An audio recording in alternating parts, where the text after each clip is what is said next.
Welcome back to the Get a Grip on Lighting podcast. On today's show, we have Ray Molony of Lux Review.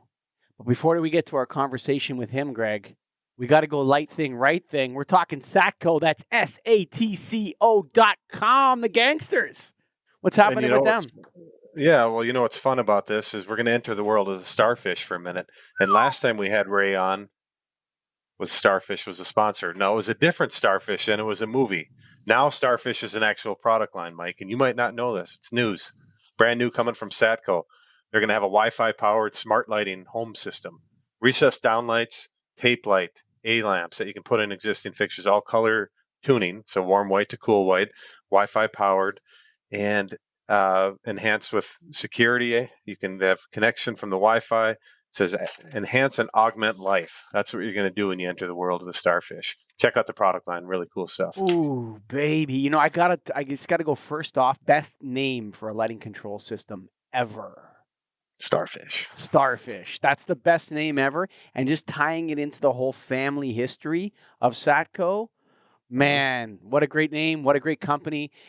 Light thing, right thing. You guys are gangsters over at Satco. Go to SATCO.com, baby. What's happening, Ray Molony? Hey, guys. Good to hear from you. How's business with you guys? We're all good here. Yeah. It's going good. I figured we'd open that up quick. Yeah, let's have a beer. Come on. Why not? Oh, man. Started off. This is just how you pour a Guinness. This is, watch it Dublin or do it. Look, down the side of the glass, nice and slow, yeah? You don't want to rush this, Yeah. Look at that. So I was a bartender in Ireland for a year, by the way, Ray. Did you know that? Were you? I was. I did not. Why didn't you mention that before? I worked. So am I doing a good job? I'm asking you. Am I doing a good job? I never poured one can of Guinness when I was in Ireland, but I pulled a lot of Murphy's Irish Stout and a lot of Guinness at Katie Daly's in the Lower Ormore Road of Belfast. It was a mixed pub, so Catholics and Protestants both went to Katie's. It was a mixed pub. And I would get asked questions like weird questions like, are you British Canadian or French Canadian? I'd be like, that's not a thing, bro. That's not a thing. We don't have that thing. They want to find out what foot you kick with. That's it. Yeah. What school did you go to? Oh, that kind of thing. I really. I was going to say, Ray, last time we talked, we said we got to have a beer with you. So that's why we're doing that for the show. Yeah, Shlanta. We were hoping in person. Didn't happen yet. So speaking of that in-person stuff, Ray, speaking of in-person, LuxLive 2021, what's the news? It's been cancelled. Sorry, it's another victim. The decision was taken that there wasn't the appetite for it, and it wasn't ready to. Yeah, the industry's not ready for an in-person event, and even that was scheduled for November. So they've taken the view that that it's not going to happen in person. I mean, there probably will be a digital 2-day educational conference, which we did last November, and that was very successful. But obviously, it's a different gig, and it depends on the manufacturers wanting to take stands and all of that, and we're not quite there yet, I think. So I think on this side of the pond, Light and Building in March next year is going to be the next biggie, really. So, I mean, who knows? There's going to be an effective lockdown in the UK until at least Easter, probably. So it's hard to call how things will unlock after that, really. But so this was November, 10 months from now, and they're already saying no. Correct. Do you think the US will follow suit? Because right now we have everything from August to, what is it, Mike? August, October is when every lighting trade show is going to be. Packed. What's going to happen to us? That's right. Yeah. Same in the UK. Nobody's planning face to face until back end of the year, and you're going to get congestion. It all depends on the vaccine rollout and if everything unlocks, etc. Well, to do a big show, there needs to be an appetite from the industry to take stands and for business travel to unlock, etc. And so I think the view was rather to do an impaired outing would be just to wait. So there you go. So I heard something really weird on CBC the other day. And I don't want to go too deep into this. I want to keep it around lighting, but it was super weird. People were talking seriously about exit visas. And my father-in-law is from Poland, and he left Poland. What do you call those guys when he defected from Poland? That's what he did. And he had to get an exit visa, and then he left and never went back to Poland. And where this thing is kind of going is, I think, to me, there's like this sense of uncertainty around everything. And the uncertainty is related to different views based on different areas of the world and varying restrictions and all this sort of stuff. But at some point, if Canada starts saying, no, you can't leave Canada without a visa. Never mind, you can't go somewhere else without a visa.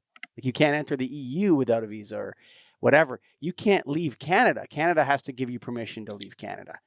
And that's being talked about seriously in Canada, and that concerns me big time.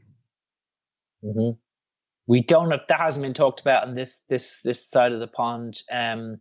But obviously you can infer that if you want to travel, you want to go on holiday, you want to, book into a hotel, there may well be, you may have to have some paperwork related to you've had your vaccine, or that you're certainly, you need a negative test for flights to most countries now, or even to come into the UK, you need to show that you've had, a test within 72 hours of before takeoff. So, so you're seeing that, but the exit visa thing, whoa, that is a bit out there.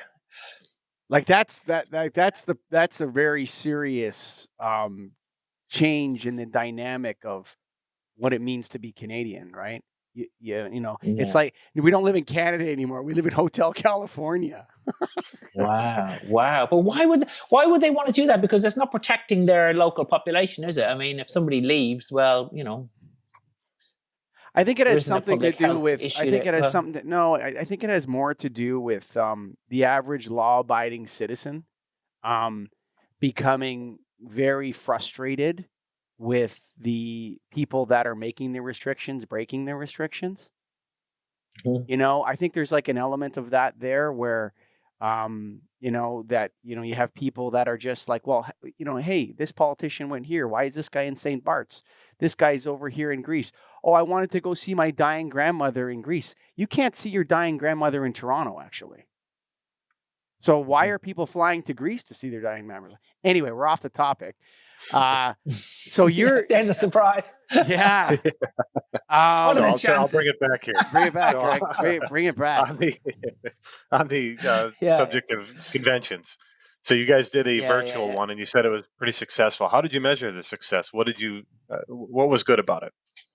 Well, we had good numbers. I can't remember them off the top of my head now, but it was good. We used a good platform as well, where you could see who else was there. You could arrange one-to-one meetings. You could, message people. And we had great speakers and great, really good topics, and so it was good. But obviously, from an organizer's point of view, the revenue isn't there the way it would be for an exhibition. An exhibition is a big high ticket gig, so it's completely different from a publisher's point of view. And I think the value to some degree for the attendees as well is like you get a lot more about when you're in person than you could online. I don't think that'll ever change. Do you? No, I mean, if you think about exhibitions and conferences and events you've been to, it's that conversation you had in the coffee queue. It's that guy you bumped into, you had something, and the conversation led to something. And he said, "Oh, I'm doing this too." You change cards, and it often wasn't anything to do with the conference. And that serendipity is gone online. Yes, you can go. Oh, let's say I want to learn about Bluetooth mesh. Fine, just knock yourself out. You can go and follow all that, but and you can ask questions if it's a live event, but it doesn't have that sort of the vibe of real people and the buzz in the room. You can read read the language and the mood, and you can talk to people about it and bounce ideas around, and maybe some people are good at just using it. I'm not. I need people around me to bounce off, and so. And I suspect a lot of people are like that as well. So, yeah. So it's been very dispiriting. There's been no live events for a year in the lighting game in the UK. So, yeah.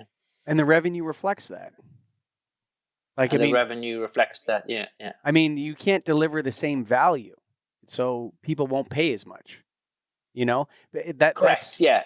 That's what it is. Like, so you come to the Nailed convention. So if we gave away our convention for free because, because you're big-hearted guys. Yeah. Because there's 99.999% of the value. Yeah, sure, it's great to listen to somebody give a talk on whatever, and we get together, we discuss it, and the real thing is the relationships that are forged, the meals you have, the karaoke in the hospitality suite, the beer. Yes. That's the value. It's about trust, isn't it? Yes. Do I trust this person? Can I do business with this person? And that's what's important. If I have skin in the game, if I'm going to spend money or he's going to spend money with me, do I trust this guy that things go wrong, he's going to dig me out of the shit, basically, So yeah. Is he going to, can I shake his hand, or is it going to be a Zoom call when everything gets screwed up? Yes. Sorry, man, we can't help you. Because for me, I want to be able to kick the guy's ass if I have to. Yes. You know what I mean? Yeah. I mean, I hate to say it that way. We shook hands at the event, and if you don't do what you said you're going to do, I'm going to see you again in person, and then we're going to sort it out then. Men. Absolutely. It's true. It's true, yeah. Absolutely. So you guys did... you guys had Lux Awards. Is that usually part of LuxLive? Yes. We usually did it in the evening, and the culture here is a big drink up. People like to have a good drink and a dance, and it's a big night out. And so unfortunately, we that's how it normally is. It's a black tie event in a glamorous sort of West End London hotel and all the rest of it. Now, this last year we did a virtual awards, and I think we did it as best as you could. Really, it was more explaining about why they won, etc. And we had a bit of the sort of reveal, but there's only so much you can do to replicate the excitement of a black tie night where the atmosphere in the room is what it's all about. So I think we did a good job. It was fun. It was fun to do, and I think some of that came across. But we did a virtual awards, which is kind of, there you go, things you got to do, So so I mean, that may well be the case again this year. We have to do a virtual awards. So hey ho, that's just the way it goes. Yeah, and that was another big element. I mean, price. To take a table and to take a lot of guests is a big ticket item again. So. Or so that was a lot of lost revenue when you do it online. So, yeah. But there you go. You do what you do. So, yeah. Did you see anything unique in terms of product that surprised you from any of the award winners or anything, or is it just advancements on stuff in there? Yeah, a lot of advancements, a lot of IoT stuff, a lot of Bluetooth stuff, smart kit. We're starting to see big adoption of the sort of the smart stuff, like the Starfish you were talking about. I mean, that's smart lamps. The Philips Hue is a really, really popular over here. But there's a lot of other versions like the woes. There's also LED bands have got a range. So they're proving that that's a really, really good sector at the moment. In commercially, IoT, we've been promising a lot, and not much is actually getting adopted out there. I don't know what it's like where you guys are, but we talked a lot about the lights working out where wheelchairs are at airports, and location tracking, and even social distancing using the lights. But we're not seeing a lot of actual real life. Yeah, but you know what? This is the third iteration of the lighting controls boom bust cycle. Like, the lighting controls have a boom bust cycle. The first one I saw was in 2005 or so, when And those controls were actually the best. And that was where, let's put microchips in light switches. And so Leviton had some good products where you could put in the latitude and longitude of your location and then make the lights come on at sunset and go off at sunrise. And that was going to explode everywhere, right? And then there was some leftover residual places where that product made it into, and that was the first one. Then there was the Incilium crowd, which is we're going to connect Cat5 cable to all these sensors and run Cat5 cable through all the buildings, and this is going to be the next big thing, and and boom, it blows up, and then nobody really is all that interested in. And because what's happening is, and now too with IoT, is that people are sitting there thinking up and dreaming up, and this is what we could do with it, and that is what we could do with it. But you know what? What is somebody going to pay for, bud? Like, you can dream up whatever you want that the lighting system is going to tell you to social distance, or the only way that works, right, is if the lights and the controls are free and somebody pays for the information. If the person gives you the lights and the controls for free and you're in the matrix now, which is possible actually now, but that's the only way that business model works, is if some other big corporation like a lighting Google were to arise and say, this is how lighting is going to interact with everybody now, and you don't even have to pay for it because it just gives us so much information about the people in the space that it's super valuable to us, so you guys all get it free. That's the only way something like that will work. The other way is you go to some customer that's running a commercial mall and you're trying to talk to him about it, and he's still buying CDM metal halide par 20s. Because the mall is so huge, right? They have they may have the type of space that this would work for is so enormous. They have, maybe 100 million light bulbs in the mall. And right now, I just need 2 cases of 39 watt par 20 830K metal halide, buddy. I don't need anything about, lighting surveillance or, whatever. Yes. Spylights, as we call them. Yeah. So all the shit that everybody's dreaming up, just like the first and second boom bust control cycle, is not based on what customer is asking for. It's based on something else. And that model only works when the person who gets the information pays for all the equipment. Yes, and there's no who would want that data. I mean, we're not addressing a customer's pain point. A customer's not saying we have this problem here and we need the lights to extract data to tell us this. And asset tracking. Okay, you're a hospital. You want to know where the defibrillator. You want to know where this piece of equipment is.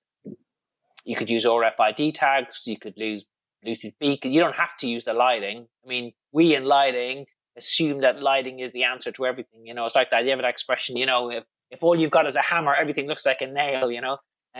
So I think, but that doesn't seem to be. That market's not getting traction at the moment. So who knows? There may be some killer app that will transform it, but it's not there yet. The other option is just to put something back after you use it. Do you say that to your kids? Do you? Yeah, like maybe just the wheelchair goes there. Yeah, right. So when you're done with the wheelchair, just put it back so the lighting system doesn't have to tell us. Put it back where you got it. Yeah, exactly. Yeah. Oh man, I'm saying that to my kids all the time. Yeah. So that hasn't quite got going. I mean, but there is trends. You're seeing what's going to be I think what's going to be really, really interesting is what happens to the office market, when this is all over. There's a general acceptance now that people want to go, okay, right, this working from home thing is fine. People who are employees will be saying, look, I want to come in 1 day a week, see my mates, have a bit of a company thing, so 2 days a week max. So employers are going, well, could we save money out of this? Could we reduce our footprint? Very expensive, cost component. People have been working at home fine. Could we save those big rents? Okay, so if that happens, what does the office space look like? Will the interiors change? Will lighting change? Will offices become, instead of these serried ranks of desks where people, travel for an hour and a half each way and then do emails all day and then go home? Will they become places where you have these town halls? Will they become places where, it's about socializing, where, it's about, you have your meetings, there'll be more meeting rooms, there'll be quiet spaces, where the companies get to set their culture again, and I think there was already a trend towards offices certainly here in the City of London, looking like hotels. So you go into the office and there's lots of freestanding lights and pendants and sofas, and there's hipster coffee bars, but it's all it's all an office, and you're they're on a contract and all that. But you can sit in a beanbag and you can work on your laptop, and but those spaces are really popular. You go to an office where they have those spaces, and everybody wants to meet. Nobody wants to meet in the meeting rooms. Everybody wants to meet in the coffee shop. Yeah, at the cocktail bar, brother. Come on, let's go. Yes, I always want to meet at the bar top. That's where I want to meet anybody. Yes. Like, why meet anywhere else? Yes. Like, that's where you right. meet. You can escape. Yeah. You can escape from a bar top, right? A meeting room, you're kind of trapped. Yes. Now you're screwed. Yes, you are kind of trapped, yeah. But people like that casual stuff, and even if you have customers and you want to sit around, and unless your meeting is confidential. So I think that trend is going to accelerate, and that could be good for the lighting industry instead of selling, ranks of modular 600 by 600 LED panels. That would be 2x4. For all the 2x4, yes. You with your big truffers and all that. Can I just before you? I know, Greg, you want to go here. No, so the second greatest Canadian intellectual of ever. We don't have a lot, but we have a couple that are pretty big. Marshall McLuhan is his name. I don't know if you ever heard of Marshall McLuhan. I've heard vaguely. What is? Yeah. He's the one that said the medium is the message, right? Okay. But he also said this. He said, first we shape technology, and then technology shapes us. That's prophetic words, yeah. Right? So we're being shaped by this. All this digital interaction, the Zoom is shaping us. It's shaping how we interact. And people are stepping back. And we did a show called The One Good Thing About COVID a couple months ago. But there's actually the adoption of this technology is...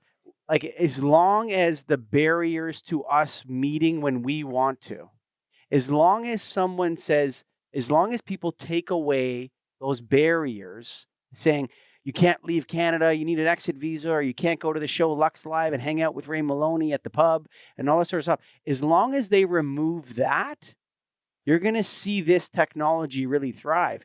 Because, people don't want to sit in an hour and a half commute to do emails all day, which is a lot of what it is. Mm-hmm. Mm-hmm. That's like a lot of that. And it's bad for the environment. It's bad for the people's time. It's a waste of time. Listen to a podcast and take calls. Yeah, whatever. You'd rather be doing your work and not sitting in a car, actually, and burning fossil fuels and whatever else you're doing. So I actually think there's a lot of positives here that as an industry, lighting can grab onto if forward-thinking people are asking customers what they want, not trying to put a circle in a square hole. Well, not trying to say, hey, we can do all this wonderful stuff. And the person asks you why, and you say, well, because, I think if we could listen to our customers, Greg, I'm going to go over to you. I know you've been asking for it. No, that's good. But if we could listen to I never sell anybody anything. Ray, I just give them what they want. Yes. Greg. That's where it's at. So, Ray, I was looking at your website a little before Lux Review. You did predictions in 2019 for lighting. Did you do any for 2020? I haven't yet, and I'll tell you why. I think the market is just too much there's too much going on. Really, it's very hard to call. If it's hard to call. Just we got COVID, we've got Brexit, we've got you've got you've got so much. There's too many moving parts going on to really. I mean, there's definite trends, that are continuing, but it's just. I just think there's. Without knowing, there's too many unknowns. Where are we at with the vaccines? Where are we at with lockdown, etc. So maybe I should stick my neck out and just go for it. And Go just for it, give a man. roll. Go for it. Yeah, We got in a lot of trouble for predictions. Actually, we got into like a little bit of. I'm not going to say what it was about, but we got into a little bit of a shitstorm over predictions. Really? Yeah, we did. But a lot of mine were right. Actually, I got most of mine right. I think last time. So yeah. But, listen. Inductive versus inductive. We know induction lighting, but inductive versus deductive reasoning. Okay. So deductive reasoning is looking at the past and saying this is what I know and this is what I'm thinking that happened and this is how I compare it. And inductive is saying here's some PowerPoint presentation or Excel file and this is what I think is going to happen. And we've seen the failure of inductive reasoning with this pandemic. That it's very difficult to predict the future. It's impossible, which is why economics is called the dismal science, because it's impossible. The social sciences, every intervention they make becomes the next problem to be solved, right? The dismal science, sociology, trying to predict the future is very, very difficult, but it's sure as hell fun. So as soon as you do it, you're coming on the show again. Mike, I actually want to push on that because you've brought up the inductive deductive thing like 3 times now, and I got something to say. I think. Oh, that's the producer, by the way. Right? I think we're about to see abductive reasoning finally get some time in the limelight. And what's that? Abductive reasoning is looking back and saying, okay, these are the parts that don't work. Let's stop doing those parts. Yeah, that'd be good right now, actually. I think we can. Okay. I would love to see some abductive. Greg, bring it back to lighting. I went on a tangent there, bud. No, that's all good. This beer is 7.2% alcohol. That's why. Better get that down. Gosh.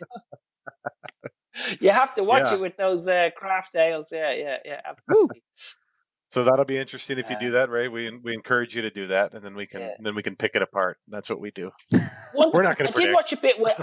I watched some of your stuff with Randy Reed. Yeah. And I do agree with him. There's pent up demand. There's a lot of pent up demand. So I think a lot of smart money will be going on. I think there's going to be loads of opportunities for people, entrepreneurs, coming out of this, because I think, there's the demand will come back. People want to socialize. They want to be with people. That is not going away. Pubs and restaurants and travel and holidays is all going to come back. I really believe that. And I think you're even seeing that here in the UK. You're getting people who are expecting to get their vaccines are booking holidays now. That it's the travel companies are getting busy, so you can just see it. People just want to go out and meet and spend money and live a little after all they've been through. So I absolutely agree with Randy on that. That I think there's going to be a bit of a boom. Yeah. And in those sectors, yeah. Yeah, and not only that though, but I think there's a boom. What you're talking about. So first of all, we've been talking a lot about the dark sky and dark earth and dark water.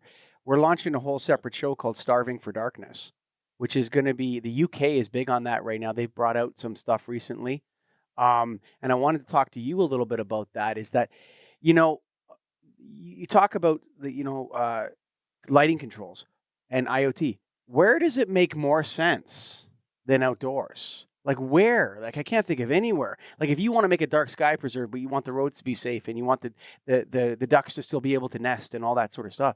Like to me, if you're doing IoT is where there's a customer in like the UK right now put out something a couple weeks ago that I saw that had to do with wanting to start looking at preserving darkness and the right of humans to see the stars and this kind of thing. They put it out there. The UK, United Kingdom, not the EU, the UK. And, the EU could do something like that as well. And that's a customer asking the industry right now, give us this. That's a customer. Let's listen to them. That's a customer for us. Ray, come on, man. That's a customer, man. No, I think it makes a lot of sense outdoor. I think it does. And I think there hasn't been a lot of development in the technology of it. I mean, in rural areas where you do not have a lot of traffic, a lot of people, you have to question what about the lights? Why can't we be cleverer with those lights?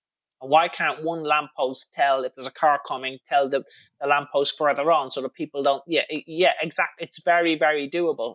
We're trying to come up with, we're technology chasing an application indoors. You're right. We should, why are lights running all night? The customer is asking for it now. Yes. This is why I'm so excited about Starving for Darkness in the Dark Sky, because I don't sell shit. That's so stupid. I'll never be a salesman. I only want to listen to people and give them what they want. And that's the United Kingdom. You know how many friggin' outdoor lights are in the United Kingdom? Like, if I was Signify, I would stop all research and development on anything. And I would say, let's give the UK the stars again. Like, all the people in the UK could see the stars. That's an absolute trend. And you're seeing it now in sort of,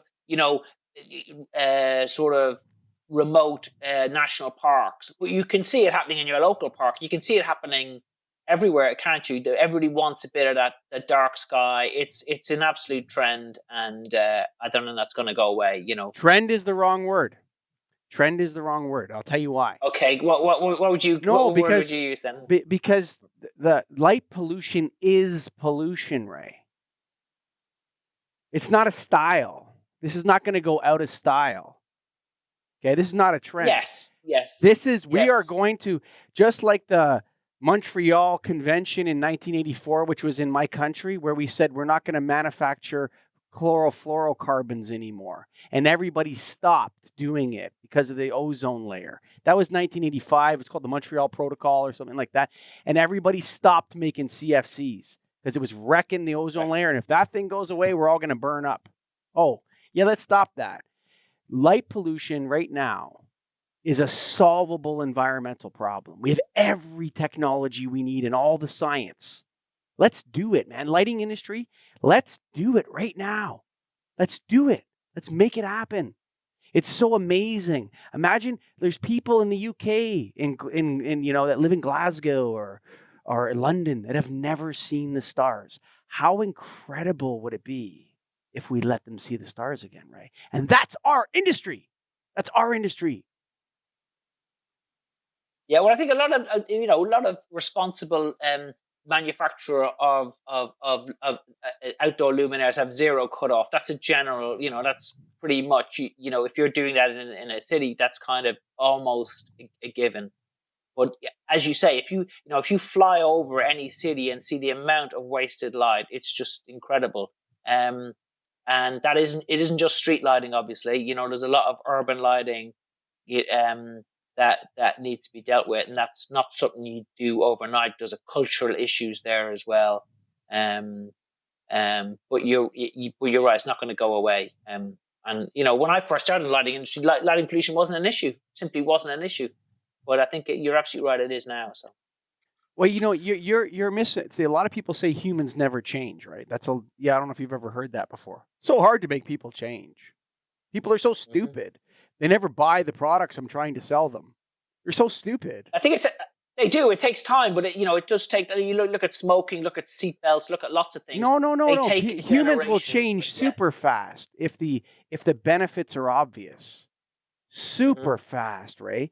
And if we imagine if you could actually see the Milky Way from London, what impact that would have. I mean, the pyramids are aligned with the stars. Like the Great Pyramid of Giza shines up at the middle star of Orion's belt every 12,500 years. We have a relationship with that shit up there, and we don't know what it is. And if the lighting industry, I'm fighting for this, man, because I'm starting a whole show on this thing, man. I want you in with us. I want you in with us because I believe this will elevate our consciousness. I do, Ray. I really believe that if people could see those things, if they had that part of their daily life, that's that dose of awe, that spirituality, they would choose it. You wouldn't have to convince them or force them. Or I believe in persuasion. I don't believe in making people do things. Well, I think you do need to legislate if you want things to happen rapidly, and I think, but the legislation has to be in chime with a public mood, and then things become successful. There's no doubt now that if you're installing lighting outdoors, I mean, bats and wildlife is a big issue. The issue about insects and invertebrates and lighting is on people's radars now. But you need to create awareness first, widespread awareness. I'm not, and then it becomes easier to make changes, So people have to appreciate that, the reason we have fewer insects, a big part of the problem is lighting, and artificial and outdoor lighting, and then that feeds into bird life and mammals and bats and all the rest of it. So, and we need to address that, and we need to stop the damage we've been doing and understand it. Yeah. So I think awareness is absolutely growing and about that. I noticed on your website again, Ray, I was reading a few other things. I didn't get through this one yet, but you had one called 6 Big Trends in Social Media. What do you see in social media that the lighting industry can grasp onto, or businesses in general? Did I write that? I don't know. Maybe it was just Lux Review. Did you see anything, okay. Or were you part of it? I wouldn't want to be, put myself out as a social media expert. Oh my God, no. I couldn't imagine. No, I wouldn't put myself out there as a social media expert. I think what we have seen is we've seen a lot of LinkedIn tends to be the big one for the industry here in the UK, and I think what's imperative, when LinkedIn first came out, people used to discuss stuff. They used to talk about stuff like, ideas, and people had problems, and they used to exchange information about it. People gave advice, and there was the positive side of the industry. And I think what we've seen in the last year is people are just trying to sell stuff on LinkedIn. They're just trying to sell stuff because it's hard to market. It's hard to get Zoom calls with people into people's diaries. You can't go and see people, So I think the sales teams have all been, the turret has turned to social media and online, and I think it is impaired the experience, I think, for a lot of people, because it's just everybody's trying to. So people are trying to get a presence just so that they can market and comment, and it's lost the sort of soul that it used to have, I think. But I mean, people say that about Facebook, people say that about everything. So maybe that's just a grumpy old man in me. So that's the only trend I'm seeing, really. And of course, most companies now have a marketing policy based on social media, and they you generally have somebody on the payroll using it. So there's a trend. That works. There is one that I know you're part of because you were the moderator. End of life luminaires panel discussion. Ooh. Give us a breakdown on that. What happened? That was really interesting. Yeah. That was really interesting. And because I think this industry has never actually thought, what happens to a luminaire at the end of its life. I don't think anybody cares, really. It was somebody else's problem.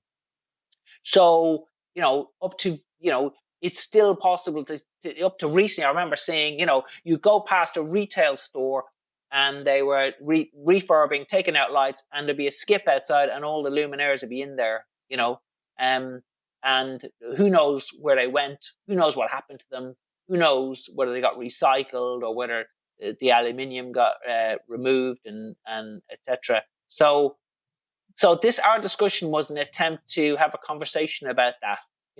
Do you take responsibility for it? Who is responsible for that luminaire? I'll answer that question right now.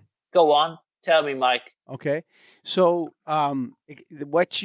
so first of all, the most important ingredient in lighting waste is mercury. Okay, so like the other stuff all has end of life value or is benign or very negative end of life value, but the mercury is a problem. Okay, so we don't want mercury going into, like, unprocessed mercury being released into the environment. We want to capture that mercury through lamp recycling, CFLs, HIDs, linear fluorescence, all this stuff. We want to capture that end of life mercury. All of our attention should be on that. Okay, forget about the end of life of luminaires. It's scrap metal.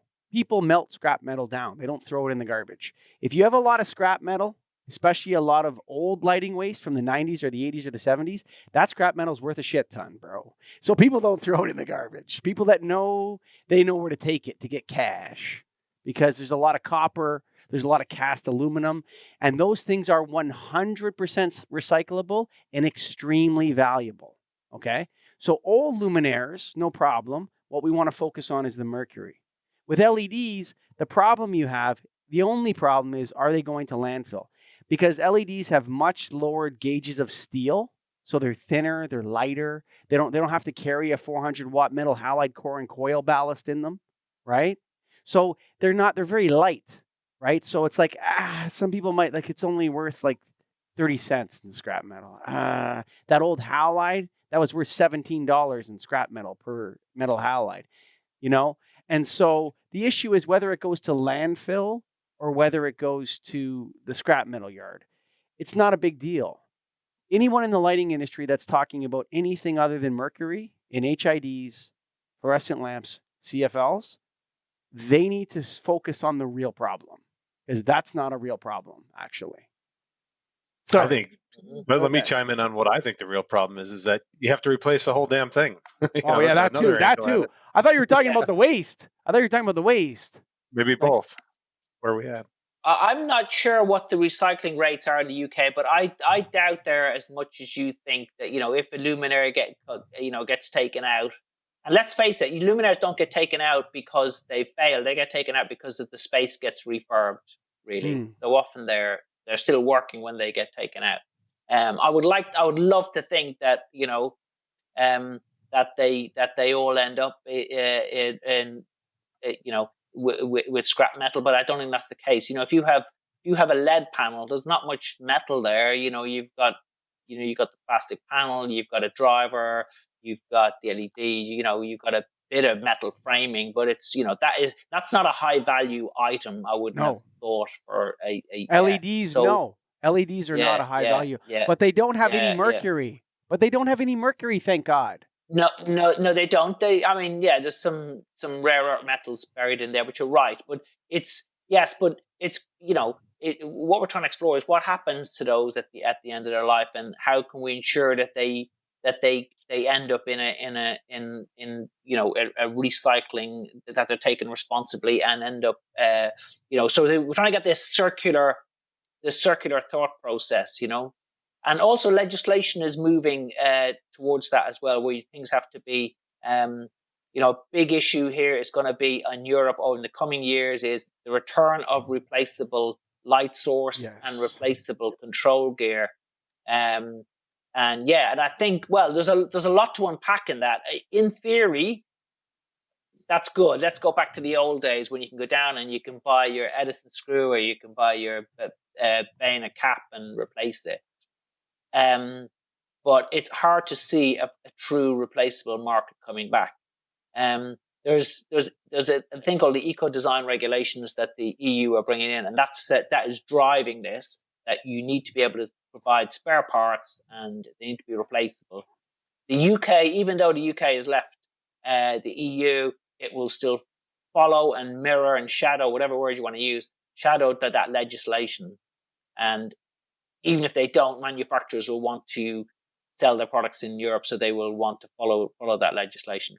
So, but the industry hasn't quite got its head around, what does this mean? I have to make it so that people can replace the light source and the control gear. So you could say on one level it's laudable and it's coming from a good place, but you think about it in the real world, there's no incentive for you to make that standardized. So if you've got a luminaire and you've got your LED light source that you want to be replaceable, well, you don't have to standardize that. You could say, well, you have to buy that from me at a certain price. So there's going to be pricing issues there, I can say, or there's going to be all sorts of unintended consequences from that regulations. Which you're a fan, Mike, yes? No, well, you know what? We need another show, because I got a ton of stuff. So I actually own a lamp recycling company. Oh, okay. Yeah. Well, listen, yes. I recycle a lot of lighting, brother. Lots of lighting. Yes. And people, so I know a lot about that subject, actually.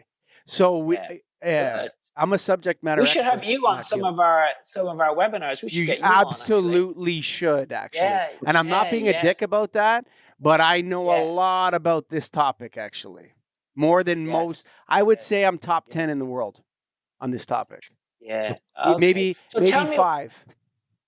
What's your view on the return of replaceable lamps? You're talking about Mercury? Do you wanna... return of... you mean modular fixtures. Modular fixtures. Yeah. Okay, so this is why I also own a lighting distribution company. So I own a waste company, lighting waste company, and I own a lighting distribution company. Okay, that sells replacement parts for lighting all day long. That's what that's what I do all day. So I know both sides of it. I know both sides. Yeah. You want to see, I presume, luminaires where you can deconstruct it, you can take elements out, you can replace them. And then the waste stream in it's predictable. So you know that it's a 250 watt HPS. You know what the kind of gear that's going to be in an old 250 watt HPS fixture as a waste management company, right? So, I got 400 fixtures. I need to recycle them. Oh yeah, no problem. What wattage is the lamp? Give me the code off the lamp. Oh, the lamp is an LU 250/U whatever, right? Oh, okay. And is the bulb mounted horizontal in that fixture? Yes, it is. And how high is it mounted? It's a roadway light in North Bay, Ontario. We're replacing 4,000 of them over the next 5 years. Okay. I know everything that's in that fixture. I know what type of fixture it is. I know how heavy it is. I know how to transport it. I know a lot about that fixture. With LEDs, there's no NEMA standard as to how you're supposed to make a light fixture. I don't know how they did it, but many years ago, Philips, GE, and Sylvania sat in Osram. They sat down and they said, we're all going to make the same kind of light bulbs. And we're all going to make a ballast NEMA standard, ANSI standard, whatever it is. This is a 400 watt metal halide universal. This is how it's made. And it has to fit these parameters. Innovation takes place inside the rules, not with no rules. Okay? So if you want innovation in the lighting space, tell everybody that what you really need to sell a lot of light bulbs is a bulb, an LED bulb that is shaped exactly like a LED T8 and fits and works on an LED ballast. If you can make that under those rules, under those mechanical and electrical specifications, you'll make millions of dollars. And people have, Ray. People have, because they had rules about how you can make a light bulb. And those rules were because the legacy technology is this, and most people are not going to want to change the whole light fixture. So the most innovation, the most development, the best stuff that's out there is based on rules surrounding how the tube should be shaped, what it should look like, how long it is, and how it gets electricity. If you do those rules, whether they're implicit in the industry in terms of the T8, or whether dictated by 3 giant companies in the business, if you use rules like that, you'll see innovation absolutely blossom, and then post consumer use waste management beautifully and easily done. That's how that's what matters. Yeah, well, I think the issue is that this legislation is not being prescriptive and saying something like it must have a Zaga connector, a Zaga standard, or anything like that. I think that's the issue. What you're saying would be great for consumers because they can just go, swap. You can buy a replacement light source from another manufacturer and you can slot it into manufacturer's B luminaire. But that doesn't appear to be the direction of travel. The direction of travel, it seems to be you need to make it possible for somebody to replace those, but it's not saying it must be a standard. So now what you're going to do is make so that's like a lot of people in the lighting industry or in all industries play that game, right? Mm-hmm. They play that game. Yeah, you have to buy the replaceable part from the manufacturer. Oops, we discontinued that line. And now there's a new line, right? Yes. Instead, what happened in lighting is GE, Philips, and Sylvania bit the bullet. They said what's best for the industry is that everybody make light bulbs the same way. And then little companies came along and said, we can make those ANSI codes and we can make those ANSI codes. And so the consumer got taken care of, right? Through free enterprise. Right? And then everybody thrived. Everybody thrived. The big guys were the big guys, and there were little guys around them. But now, in the age of chaos, all the big guys are gone, and the little guys have come up, and now we have no leaders or something, or people saying this is how a standard should be. Like, where's Phillips? I got to ask you, because we're going to come up on an hour here. Okay. And I think this actually segues beautifully into this issue. Okay. Brexit. So that's really English exit, right? So people listening to this, what they should know is that Brexit was not popular in Scotland, and it was not popular in Northern Ireland, and it was It was not as popular in Wales as it was in England. Correct. Okay? So England is exiting the EU, and they're taking Scotland, Wales, and Ireland with them. Right? Correct. Right? That's what happened. Correct. Yes. Right. Correct. So most people don't understand that. So this is causing a lot of internal conflict within the UK. Okay? Correct. And the English are controlling the Scottish and Irish and Welsh again. We thought we got away from that, right? So, yes. Lighting. So the English don't want to trade with the EU anymore, but they've decided really that they're going to become like how Canada is with the United States. You don't have control of anything. You don't have a say or a vote, but you have to do everything that's told to you anyway, because now you just handed control of Europe to Germany and France. So they're going to tell you how to make light fixtures now, and you can't do anything about it, right? That's what's happening in the UK right now. Correct. And I think a good example is the eco design. That's the regulations that say that the return of replaceable lamps and gear. Now, the UK could say, okay, you guys go off, knock yourselves out and have your replaceable lamps and all this, and we'll keep doing the old stuff. But that's not going to happen, because the Environment Bill in the UK is going to because you have to remember that when the UK was in the EU, a lot of the environmental legislation was driven by the UK delegation. They were pushing for higher standards because it suits their industry. Keep lifting up the ladder all the time.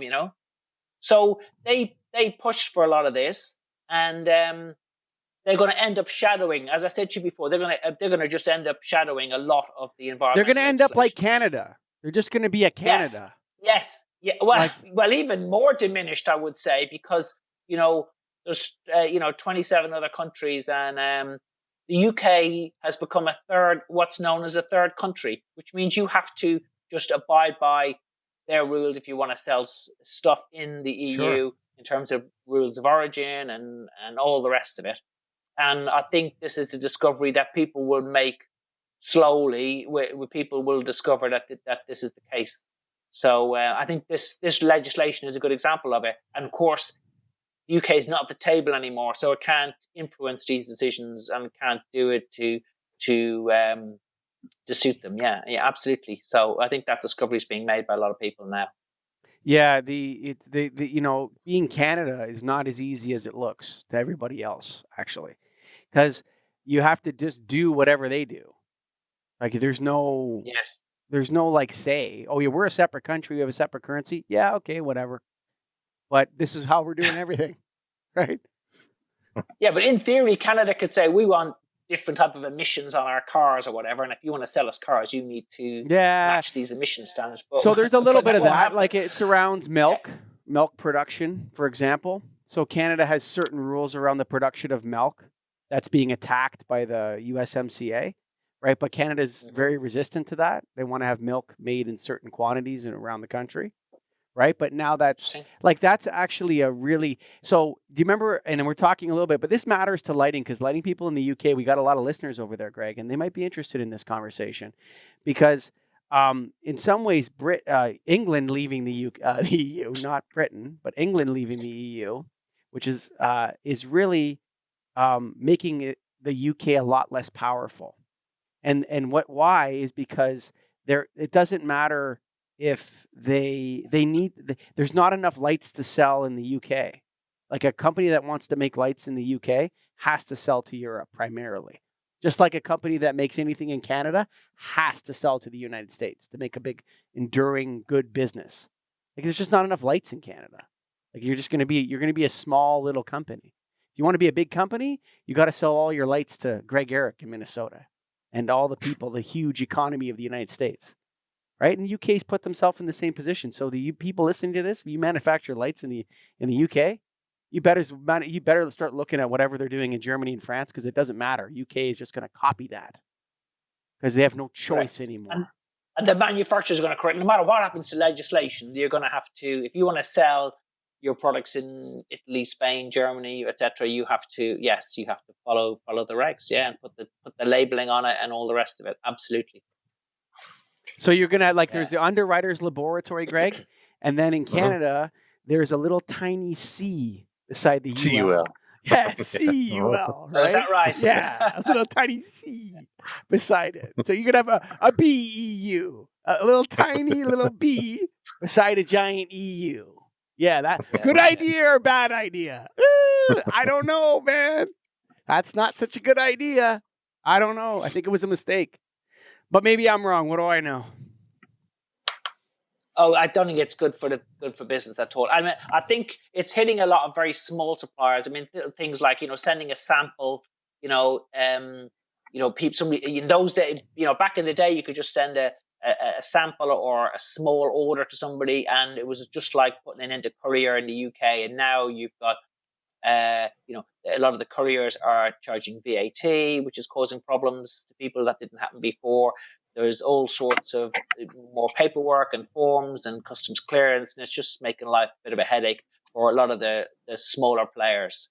Some of it may well iron out in coming months, where people suss out how to do this and how to make it work, but it is adding costs, and costs will be translated into higher prices for customers. So unfortunately, I mean, So I think people, the rubber is meeting the road now in terms of Brexit, etc. So who knows? So that's But most people voted for it, so there you go. Ray Molony. Hey, cheers, my man. Hey, cheers. It's noon somewhere in the world, folks. We're talking starfish. You know why we're talking about the starfish? Because it's the best name for a lighting control system I've ever heard, Greg Eric. Come on, man. People got to go to satco.com, baby. Check it out. Right. And we're talking today a little bit about how people are going to be home more. So if you're home more, now your lighting's going to matter a little bit more. And if you want it to matter and you want to do it right, Satco's got the ticket. I look at my own house. I got recessed cans. I got a lamp screwed in. And my kids have tape light all over their bedroom. Colored tape light. Why did you put tape light in your kid's bedroom? What's the matter with you? Do, man. That's what kids do. But Satco Starfish has tape light that ties into the system. Come on. So now you can program the tape light. Because what happens at my house? The tape light stays on 24/7. Whatever. It uses a little bit of energy. Sure. If I have the Satco Starfish, now I can shut that thing off. I can time it. I can say, all right, at night you get the tape light, not during the day. I want to talk now. Listen, I had a part. Okay, so I had a, you know how you have a party in Canada now, Ray? You know what you do? So my wife has a minivan. So everybody's under quarantine. So they all go park over in a public park or something. And I pull in with my wife's minivan and everybody jumps in my car and we shut the door. And then we come back to my house and we open the garage door opener and we drive into the house. We shut the garage door. Everybody comes in and we have a good party. We do 2 or 3 of those loops. Right? To get around all the quarantine rules. Okay? And I was thinking the other day, wouldn't it be great if I could just control the lighting, Greg, from my phone for the whole house? Because everybody's in the basement now, hiding from the windows. And I want to be able to dim the lights and throw in a little bit of a music and, do some stuff. Starfish, brother. Come on, Satco. No? That's right. Do it up. They got the ticket. satco.com. Check it out.